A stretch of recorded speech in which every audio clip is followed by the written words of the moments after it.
Saudaraku, ribuan warga dari berbagai wilayah di Aceh Tengah mengikuti sholat Idul Fitri 1445 Hijriah yang digelar pemerintah Kabupaten setempat di lapangan Musara Alun Blangkolak 2, Bebasan Aceh Tengah pada Rabu 10 April 2024.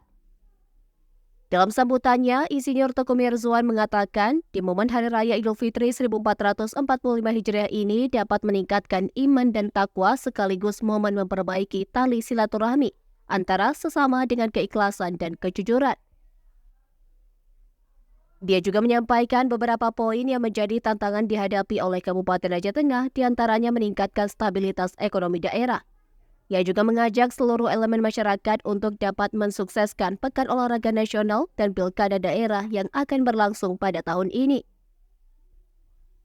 Pada pelaksanaan sholat Idul Fitri di area lapangan Musara Alun itu, Profesor Dr. Ridwan Nurdin MCL, dosen Universitas Islam Negeri Araniri, ditunjuk sebagai khatib, kemudian Dr. Andes Kamal MA, selaku Kepala Dinas Syariat Islam Aceh Tengah, menjadi imam. Selain PJ Bupati, beberapa pejabat daerah juga hadir dalam pelaksanaan sholat Id tersebut.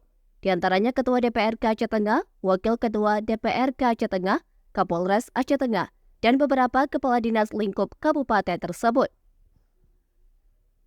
Sholat Id berjalan dengan khusyuk dan khidmat dari pantauan di lokasi. Warga sudah berdatangan sejak pukul 7.30 waktu Indonesia Barat. Dari Aceh Tengah, Alga Mahati Ara, Tribun Gayo.